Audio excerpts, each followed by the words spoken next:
જમાડીએ. આપણા ઘરે જમવા બેઠા હોય બપોરે, આ એનું નથી કહેતો, હોટલ ઘરે જાઓ પછી તમારા ઘરે જમવા બેસો ત્યારે તમારી સામે જે થાળી આવે ને, દાળ ભાત શાક રોટલી XYZ, એનો કોઈક હિસાબ કરજો કેટલા રૂપિયાની થાળી થાય.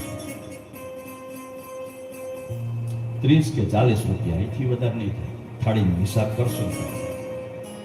ઘરને મૂકીને નાની એવી હોટલમાં જમવા જાઓ, 100 કે 150 ની થાળી થાય. 5 સ્ટાર હોટલમાં જમવા જાઓ, 500 કે 700 ની થાળી થાય. 7 સ્ટાર હોટલમાં જમવા જાઓ, 1000 કે 2000 ની થાળી થાય. પણ ગીરના જંગલમાં એક હાવાજ એક ભેંસને મારીને ખાઈ જાય એટલે 1.5 લાખ રૂપિયાની થાળી થાય. 1.5 લાખની થાળી આપી દે, તમને મને ભૂખો તો ન જ રાખે. 1.5 લાખ રૂપિયાની થાળીની એક ભેંસની કિંમત 1.5 લાખ છે સાહેબ. આવડી મોટી થાળીની વ્યવસ્થા કરી દેતો હોય, તમને મને ભૂખો રાખે, तो આપણે એને શું જમાડીએ?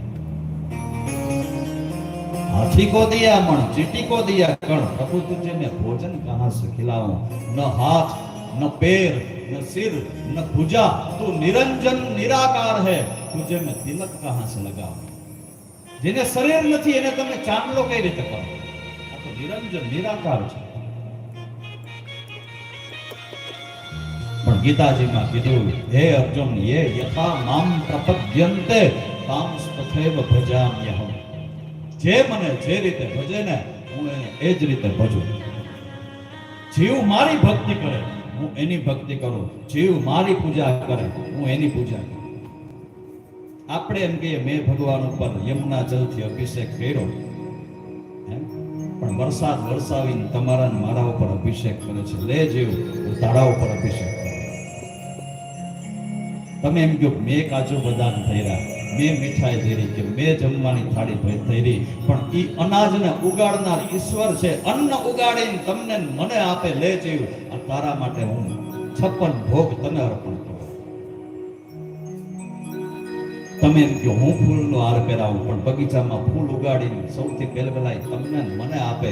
લે જીવ આ ફૂલ હું તને અર્પણ કરું છું. આપણી જોવાની દ્રષ્ટિ નથી સાહેબ, એ આપણી પૂજા કરે છે પહેલા, પછી આપણે એની કરીએ. એટલે આરતીમાં આવ્યું, તેરા તુજકો અર્પણ ક્યા લાગે મેરા. તારું છે ને તને આપવાનું છે, આપણું કઈ નથી.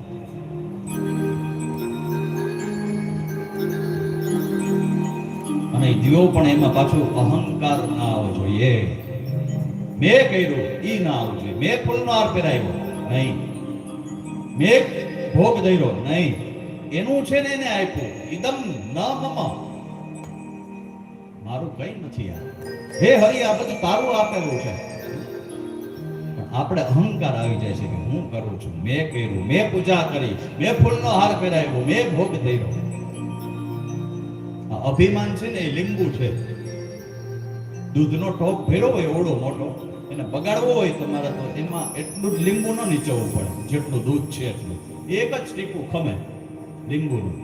અવળો ટોપ ભેરો હોય એમાં એક જ ટીપું લીંબુનું નીચવી દો એટલે આખો ટોપ બગાડી નાખે કે નહીં?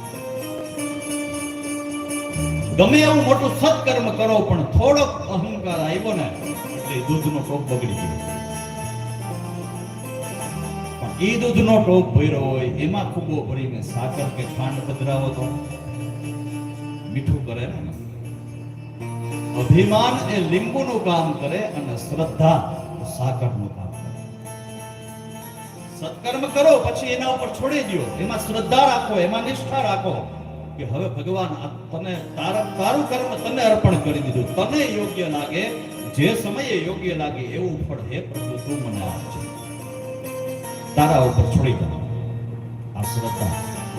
અહીંયા માણસ ભૂલ કરી જાય પછી કે મને યજ્ઞનું ફળ ન મળ્યું, મને અનુષ્ઠાનનું ફળ ન મળ્યું, મને સપ્તાહ કરી એનું ફળ ન મળ્યું. કારણ આ છે કે મેં કહી આ હું છે ને એ બહુ ખતરનાક છે. અને અભિમાન દેવતાઓને પણ આવ્યા તો આપણે તો માણસ. એકવાર નારદને અભિમાન આવ્યું, મારા સમાન ભગવાનનો કોઈ ભગત નહીં, આખો દી નારાયણ નારાયણ નારાયણ નારાયણ. આ